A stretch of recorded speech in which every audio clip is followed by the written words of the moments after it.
Olá, sejam bem-vindos ao nosso curso de História da Filosofia Moderna 1, disciplina obrigatória do curso de Filosofia da Unifesp. Nós estamos no meio de uma pandemia, então eu vou gravar aulas online aqui e disponibilizar para vocês. Eu vou fazer aulas relativamente curtas, assim, a minha ideia é que elas tenham em torno de 25 minutos, um pouco mais, um pouco menos, né? E que vocês possam ir ouvindo aos poucos. Essa primeira aula, ela é mais introdutória. Eu vou falar um pouco para vocês da disciplina como um todo, né?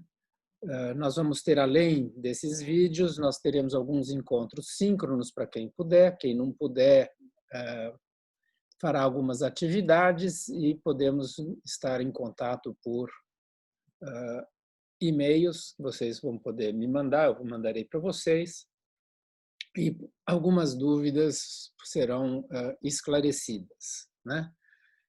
Eu aqui agora vou falar mais da disciplina, né? A nossa disciplina, então, é a História da Filosofia Moderna 1, ela passou a ser agora obrigatória do segundo semestre, e ela tem como ementa a ementa é a seguinte: o curso propõe examinar o grande racionalismo no século XVII europeu e suas implicações na cultura moderna ocidental. A ementa é, como todas as outras ementas do nosso curso de filosofia, bastante genérica para que o professor tenha a liberdade de desenvolver segundo as suas competências e, às vezes, segundo os diferentes interesses, né? Eu vou, obviamente, me ater a essa ementa. Eu propus um curso, sobretudo, em torno da filosofia do Descartes, né? Porque, de fato, o Descartes é o grande nome do racionalismo europeu do século XVII e os impactos da filosofia cartesiana sobre a cultura moderna ocidental são imensos e em diversas áreas, né? Obviamente, não se trata de um curso panorâmico sobre todas essas influências, nem sobre todos os aspectos, seja da filosofia cartesiana e menos ainda do grande racionalismo, né? Mas eu gostaria de fazer alguns comentários a esse respeito. É claro que um curso de História da Filosofia Moderna não se restringiria, em princípio, à filosofia racionalista. Nem vou falar do grande racionalismo, vamos falar do racionalismo, né?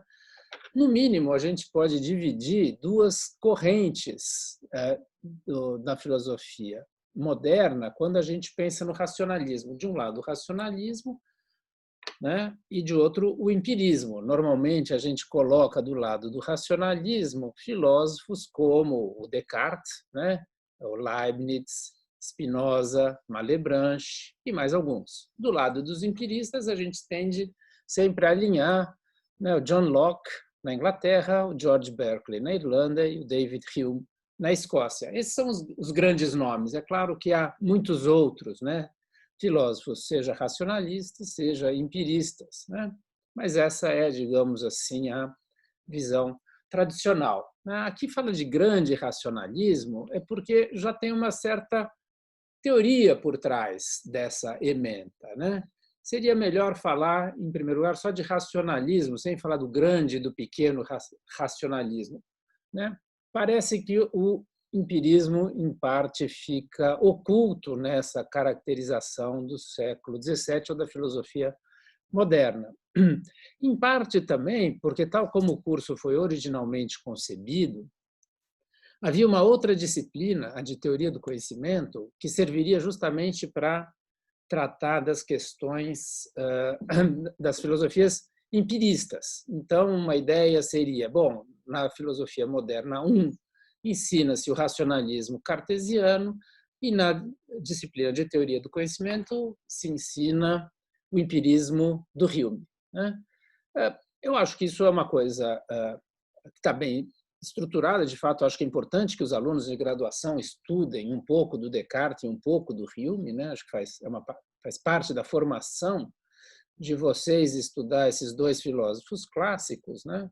Mas isso, às vezes, desencaminha um pouco, porque pode achar que, em teoria do conhecimento, os empiristas predominam, né? E acho que há muitas outras concepções na teoria do conhecimento que não se resumem às teorias empiristas, assim como também, se a gente pensa a filosofia moderna, o empirismo não é uma filosofia menor e a filosofia moderna ela é dominada por um tal de o grande racionalismo, né? Acho que, de fato, essa é uma visão que pode gerar mal-entendidos, né? Até porque, e é isso que eu gostaria de comentar para vocês logo do começo, essa maneira de olhar para os séculos 17 e 18, né, para a filosofia moderna, e achar que a grande divisão é uma divisão epistemológica, isso é, de um lado estão aqueles que defendem que o conhecimento está fundado na razão, né, não depende da experiência, e de outro lado aqueles que criticam, né, um conhecimento a priori e dizem que, no fundo, todo conhecimento nosso depende ou está baseado na experiência, é anacrônico. Essa distinção não corresponde muito a como os filósofos modernos se viam a si mesmos, né? Primeiro, há uma sobrevalorização da epistemologia, que é uma disciplina que veio a se constituir depois, né? O nome, quer dizer, claro que questões epistemológicas são debatidas desde os pré-socráticos, Platão, Aristóteles já discutiam muito no período helenístico, então, né? Estoicos, céticos debatiam a exaustão questões que nós chamamos de questões epistemológicas, né? Que pertenceriam à epistemologia para nós.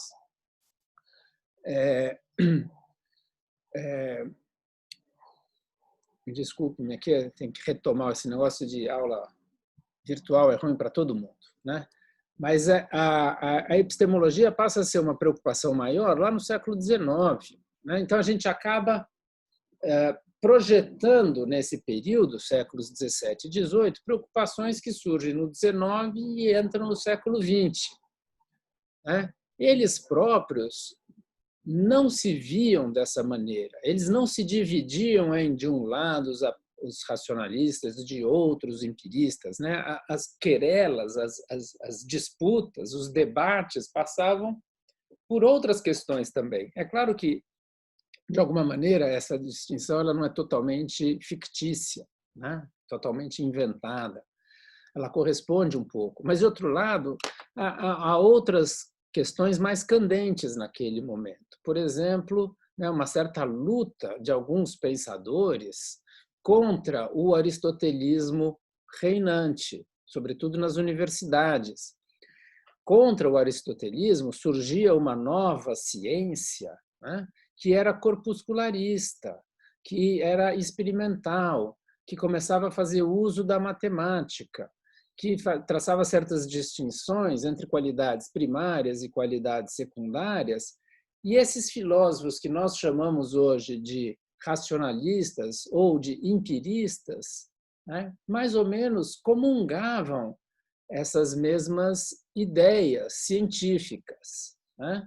Então, ali onde a gente tende a enfatizar uma ruptura entre duas grandes tendências da filosofia moderna, na verdade, esconde um pouco uma certa aliança desses filósofos, por exemplo, o Gassendi, né, e o Descartes. Eles parecem se opor na metafísica, e de fato se opõem ferrenhamente. De outro lado, no que diz respeito à ciência e um combate à visão aristotélica, à ciência aristotélica, eles estão do mesmo lado, né? Então, um aspecto importante, eu acho, é que a gente não pode pensar as questões filosóficas ou as questões metafísicas do período, ou até as epistemológicas, separados, por exemplo, dessas questões científicas, né?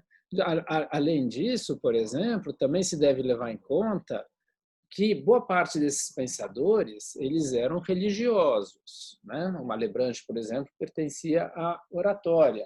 Ou seja, não eram religiosos nesse sentido mais estrito, né, de pertencer a uma ordem religiosa. A religião era muito importante para eles, né? Isso, por exemplo, fica muito claro até na filosofia do Descartes, que começa uma filosofia mais científica, mais voltada para o conhecimento científico, e conforme o tempo vai passando, os aspectos religiosos vão ficando mais importantes na filosofia dele, né? Tanto que Deus é uma espécie de, é o coração da metafísica dele, né? No caso do Malebranche e de outros, isso é evidente, né? No Berkeley, né? Então, nós estamos num período em que a gente acha que, porque vem depois da Idade Média, depois de toda uma emancipação do Renascimento, haveria uma espécie de separação entre filosofia e religião, e isso não é completamente verdade. Isso pode valer para alguns filósofos, né? Talvez já lá atrás o Montaigne, mas isso não vale para o Bacon, por exemplo, isso não vale para o Descartes, isso não vale para o Malebranche, isso não vale para o Berkeley. Essa separação acho que começa a ser, de novo, bem traçada ali pelo Pierre Bell, mas, sobretudo, a partir do Hume, né? Mas boa parte desses pensadores, né, dos quais nós pensamos quando a gente pensa na filosofia moderna, né, e no século XVII, um pouco no XVIII, né, são pensadores que não separam muito questões metafísicas, filosóficas, epistemológicas das questões religiosas, né? E elas acabam às vezes sendo até mais importantes para eles, né? Por exemplo, o Arnaud e o Malebranche, dois filósofos de inspiração cartesiana, dois dos grandes cartesianos, né? Eles começam amigos e se aproximam por ter certas concepções metafísicas parecidas, mas a epistemologia nem tanto. E conforme eles vão discutindo, né, e vão debatendo por cartas públicas até, progressivamente eles vão se afastando, né, as diferenças deles ficam muito claras, até que eles rompem um com o outro, né? Por quê? Porque eles tinham visões sobre a graça, isso é, sobre como Deus distribui a graça para os homens depois que eles morrem, né, e vão para o céu, completamente diferente. Então, embora eles tivessem uma metafísica muito parecida e uma epistemologia nem tanto, quando a gente chega em questões morais e religiosas, há um choque muito grande entre eles. E isso, para eles, é muito mais importante, por exemplo, do que dizer que ambos fazem parte do grande racionalismo do século XVII, né?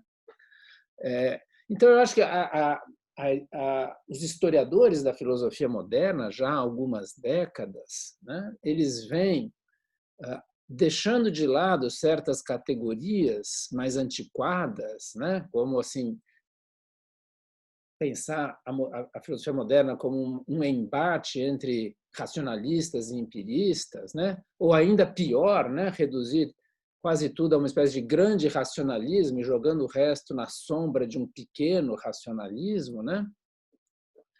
E passam a ter um trabalho muito mais complexo, né? Uma interpretação em que esses diversos fatores, não apenas metafísica ou epistemologia, mas também a ciência, a moral, a política, a religião, tudo isso faz parte do debate entre esses autores e é preciso, para entender o período, entender esses diversos aspectos, como eles se relacionam e de que maneira, então, as ideias filosóficas foram sendo defendidas e debatidas pelos mais diversos filósofos do período, né?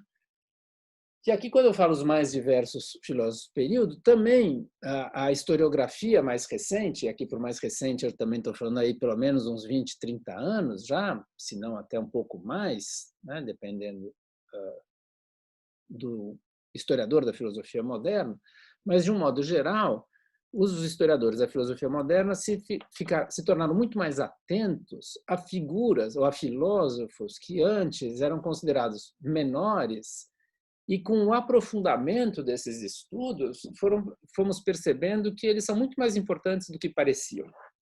Então, a gente, como eu comecei falando assim, quem são os grandes racionalistas? Bom, 4. Em primeiro lugar, Descartes, e depois os 3 grandes cartesianos, Malebranche, Leibniz e Spinoza. Quem são os grandes empiristas? Bom, Locke, Berkeley e Hume. Bom, Hoje em dia, para entender o período e a discussão, há inúmeros outros filósofos que parecem um pouco menores, mas, na verdade, são tão grandes ou quase tão grandes quanto esses. E para entender o período, é preciso ter uma visão mais ampla de todos eles, né? A começar, por exemplo, pelo Montaigne, né? Que às vezes não é muito estudado pelos filósofos, é mais pelo pessoal de letras, porque ele é um grande escritor, ele escreve na forma de ensaios, até se diz que ele inventou a forma dos ensaios, o que é um erro, porque o que ele entende por ensaio é muito diferente do que nós entendemos por ensaio, né, no século XX, agora no XXI.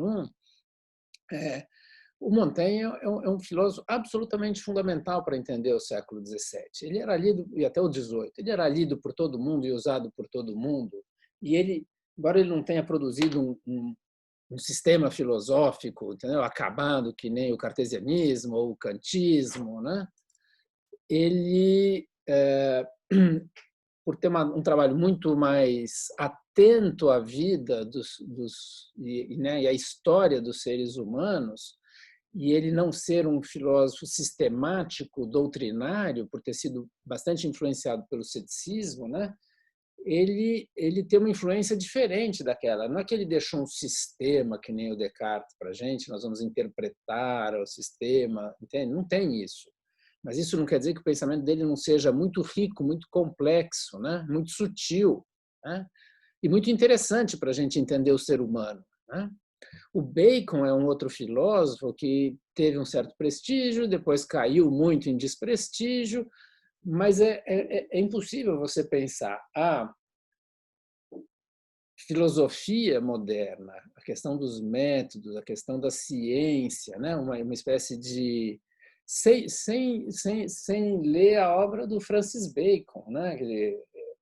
Quem lê, acho, com alguma atenção, percebe a força do pensamento baconiano. Né? Eu falei aqui do Arnaud, o debate do Arnaud e do Malebranche. O Malebranche já foi muito importante, depois, a partir da segunda metade do século XX, caiu um pouco em esquecimento, vem sendo recuperado, mas o Arnaud é um grande pensador e muito influente na época também. Né? E tem vários outros, né? Pensadores, que o Pierre Bell, que eu já, né, que veio no finalzinho do século XVII, uma espécie de leitor do Malebranche, então ele é um cartesiano na linha do Malebranche, mas ele também é influenciado pelo ceticismo, então ele não é bem um cartesiano típico, parece um filósofo menos importante, mas provavelmente no século XVIII os dois filósofos mais lidos foram Malebranche e o Pierre Bell. Né? O Pierre Bell tem uma influência enorme, por exemplo, no Hume e também sobre o Kant. Né? As antinomias do Kant, aquilo que desperta ele, ou uma das coisas que despertam o Kant do sono dogmático, vem justamente da leitura de alguns textos do Pierre Bell. Então, o que eu estou sugerindo aqui para vocês, uma aula bastante introdutória e genérica, né? Comentando um pouco a ementa e o espírito assim da disciplina, não exatamente o que eu vou fazer, mas para vocês terem uma ideia, essa ideia da riqueza e da complexidade crescente da visão que nós temos da filosofia moderna. Né? Porque quem lê a ementa acha que nós vamos fazer o grande racionalismo como se existisse algo, né? Como se, por exemplo, Descartes falasse, eu sou um grande racionalista, vem o Leibniz e fala, eu sou, né, discípulo do Descartes, sou um grande filósofo, mas eu sigo o grande racionalismo. Isso é uma caracterização externa e posterior. Eles não se viam propriamente dessa maneira, né? Então, talvez fosse importante a gente entender melhor como eles se viam. Né? E, às vezes, é isso. Nós vemos certos pensadores debatendo, mas eles achavam que esse era um debate entre pessoas que estavam mais ou menos no mesmo grupo, né? Filosófico, do mesmo lado, pelo menos em algumas questões que para eles eram mais importantes do que são para nós. Né? Então, é preciso evitar um certo anacronismo e tentar entender um pouco melhor como eles próprios se viam a si mesmos, né? E como eles mesmos se alinhavam uns com os outros ou debatiam, né? E se opunham uns aos outros, a partir não da nossa perspectiva anacrônica, mas da própria perspectiva deles. Tá? Agora, eu vou continuar mais um pouquinho aqui, porque eu queria falar dessa coisa do anacronismo, porque para quem leu aqui os objetivos, né, do curso, viu o plano de ensino, né, viu lá nos objetivos gerais. O curso visa a introduzir o aluno na filosofia moderna a partir de uma leitura cuidadosa das meditações de Descartes. Né? Bom, isso é muito tradicional já há algumas décadas, talvez, há séculos, talvez, que se a gente for estudar o que se chama de racionalismo moderno, e o Descartes é, então, o grande nome, né, o fundador desse racionalismo moderno. Né? É assim que a gente tende a ver. E aí, para nós, estudar as meditações é estudar o grande texto cartesiano, o texto que Descartes teria nos legado como um significado permanente. E, portanto, para entender o racionalismo, nós temos que entender as meditações. Né? É assim que a gente vê.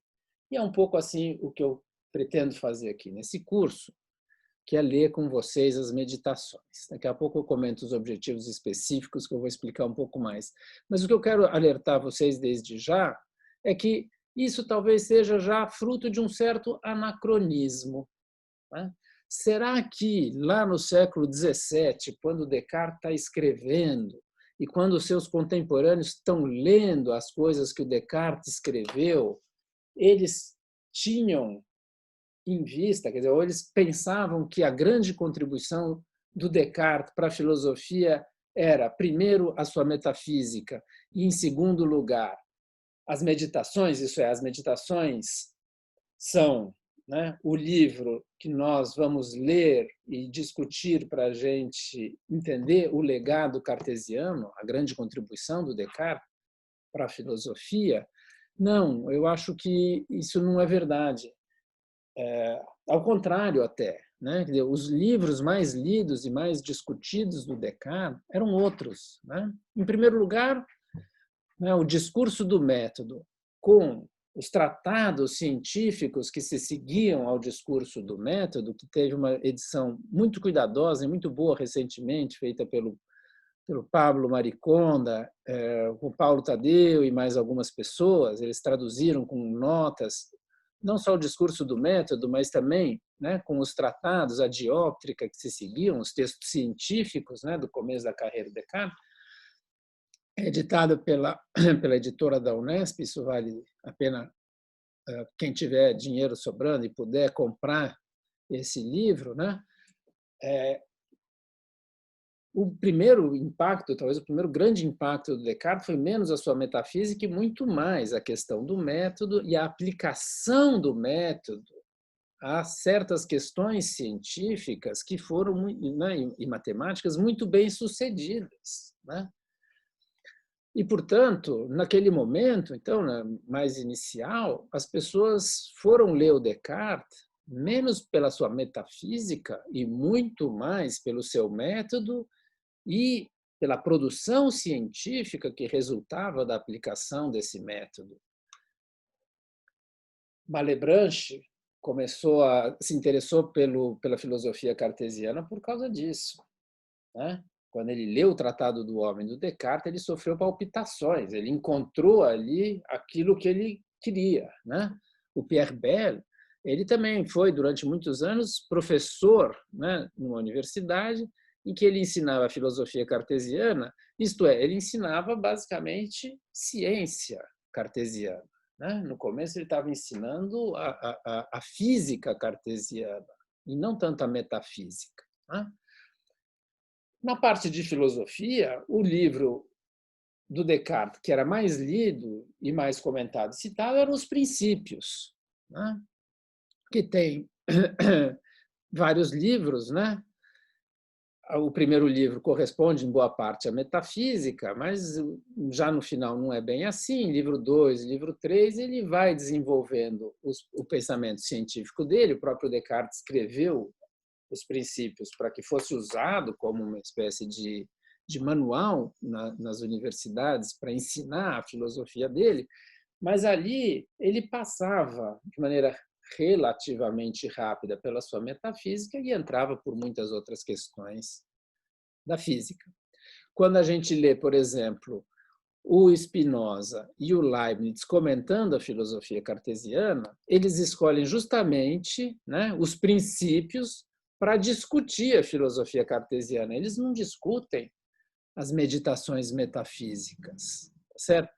Quem provavelmente discutiu as meditações metafísicas pela primeira vez foi um outro filósofo que alguns consideram um cartesiano menor, mas também é um cético do período, que é o Pierre Daniel Rouet. Ele, sim, escreve um livro contra a filosofia cartesiana, em que ele pega as meditações metafísicas e vai discutindo criticamente, parágrafo por parágrafo. Que eu saiba, esse é o primeiro livro que faz isso. Pode ser que tenha tido outro e eu desconheça. Mas o que é interessante ver é que é meio tardia, digamos assim, a promoção das meditações metafísicas do Descartes ao grande livro do Descartes. E, de fato, passa a ser depois de um período. O próprio Hume, quando o grande filósofo escocês, esse grande empirista, o Hume, quando ele escreve para um amigo dele dizendo: olha, você tem que conhecer 4 livros para entender a minha filosofia, ele cita o Malebranche, A Busca da Verdade do Malebranche, ele cita o Pierre Bell, alguns artigos mais metafísicos do dicionário, ele fala do George Berkeley, esse empirista irlandês, mas, em primeiro lugar, ele põe as meditações metafísicas do Descartes e ele faz um acréscimo dizendo para esse amigo dele: mas eu não sei se você vai encontrar esse livro aí na sua biblioteca, não sei se vai ser muito fácil achar. Claro, o discurso do método era fácil de achar, os princípios eram fáceis de achar, mas as meditações metafísicas não eram tão fáceis de achar. Isso nós já estamos falando de 1730 e poucos, 1740. Então, isso é um indício, de que foi tardia a escolha ou a seleção, a eleição das meditações metafísicas como o grande livro cartesiano. Por que isso? Não, é complexa a explicação, mas eu acho que há uma explicação relativamente simples. Quer dizer, quando Descartes escreve os seus trabalhos mais científicos, quando ele elabora a física cartesiana em oposição à física aristotélica, ele leva algum tempo, mas a física dele acaba progressivamente se impondo e triunfando, e vai sendo ensinada também em diversos lugares, até nas universidades. Mas, pouco tempo depois, surge a física newtoniana. E, durante algum tempo, há uma certa luta entre, de um lado, a física cartesiana e, de outro lado, a física newtoniana. Para nós, hoje, é meio estranho, porque a gente vai para a escola e a gente só aprende a física newtoniana e ninguém aprende a física cartesiana. Por quê? Porque a física newtoniana triunfou e a física cartesiana ficou para trás. Quer dizer, do ponto de vista científico, a comunidade científica se deu conta, num certo momento, em que o sistema newtoniano, a física newtoniana, era muito superior à física cartesiana. A física newtoniana suplantou, quer dizer, as contribuições do Newton triunfaram e as contribuições do Descartes elas acabaram ficando mais para a história. E aí, a metafísica cartesiana passa a ser a grande contribuição. Eu acho que, em parte, essa ideia de que o coração da filosofia cartesiana está na sua metafísica, e mais especificamente nas meditações metafísicas, é algo que vem com o tempo. E, em parte, isso, porque a contribuição dele na física foi eclipsada pela contribuição newtoniana, né? E então, qual é a contribuição do Descartes que tem valor permanente? Aquela contribuição que não é, de alguma maneira, digamos assim, falseada, né, refutada, né, ou que acaba sendo contradita pela experiência, no sentido de que a experiência testemunha que outras teorias são melhores. No caso da metafísica, isso é um pouco mais complicado, você dizer que uma metafísica fracassa diante da experiência, né? Então, nós, olhando para trás, acabamos colocando a metafísica do Descartes em primeiro lugar, né? Eu não quero com isso também tirar o brilho, a genialidade e a importância da metafísica cartesiana. Ao contrário, vai ser o objeto de estudo, né? Eu acho que estudar a física cartesiana, em geral, tem mais um interesse histórico do que um interesse propriamente filosófico, né? No caso desse livro que eu falei, da tradução do Pablo e de mais alguns, a introdução do Pablo é muito interessante para mostrar como o Descartes já está pensando em questões da tecnologia, e isso faz do Descartes um pensador bastante atual também. Quer dizer, não é tanto a teoria científica dele, mas essa ideia da aplicação do método e do desenvolvimento da tecnologia, da relação entre ciência e tecnologia, né? Então, nesse sentido, vale muito a pena ler essa introdução do Pablo, que é muito boa, né? Mas o nosso curso não vai nessa direção, né? Apesar de todos esses alertas que eu estou fazendo aqui, eu vou fazer uma coisa um pouco mais tradicional e mais dentro do que se espera num curso de formação da história da filosofia moderna, né? Que eu vou privilegiar as meditações metafísicas do Descartes. E vou fazer agora um último comentário nessa primeira aula, que já está um pouco mais longa do que eu esperava, mas tudo bem, no começo a gente sempre fica mais animado, né? Vai até o final. Eu vou ler aqui os objetivos específicos que estão no plano de ensino para vocês e vou comentar rapidamente, né? Então, objetivos específicos, pretende-se também tratar de alguns temas tipicamente modernos em outros filósofos modernos, anteriores a Descartes, como Montaigne e Bacon, ou posteriores a ele, como Malebranche, Arnaud, Fouché e Hume, né? Então, eu não vou ficar só no Descartes, eu vou contextualizar um pouco a filosofia cartesiana, né? Às vezes retrocedendo a Montaigne e Bacon, às vezes até a outros filósofos anteriores, mas também falar um pouco de como a filosofia cartesiana foi recebida por alguns filósofos importantes posteriores, né?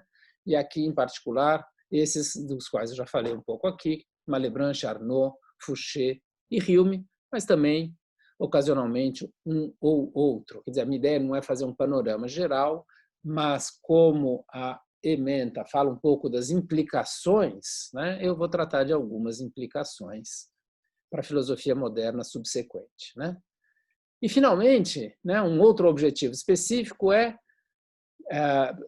o seguinte: pretende-se ainda ensinar o aluno a ler, interpretar e discutir um texto filosófico do final do século XVII. Na verdade, não é do final, né? É de 1641, é bem do meio, né? Está mais para o começo até do que para o final do século XVII, que é porque originalmente eu pensei um curso um pouco diferente para vocês. Acho que eu não corrigi aqui nos objetivos específicos, né? Então, seria um texto do final do 17, mas na verdade é um texto de 1641, que são as Meditações Metafísicas. E aí é uma questão menos de conteúdo e mais de formação, no sentido de treinar vocês a lerem um texto filosófico, dar algumas técnicas de leitura, criar uma certa disciplina e certos hábitos que permitirão vocês a não só analisar esse texto, mas adquirir uma habilidade para poder analisar outros textos da filosofia.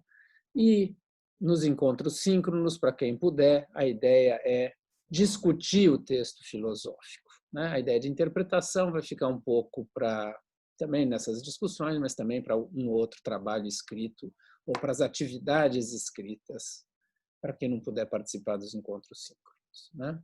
Eu vou ficar por aqui, eu já falei bastante tempo, e daqui a pouco eu acho que eu vou, talvez hoje mesmo, fazer uma outra aula, mas de qualquer maneira eu vou interromper e depois começaremos propriamente a falar mais do assunto do curso. É isso aí.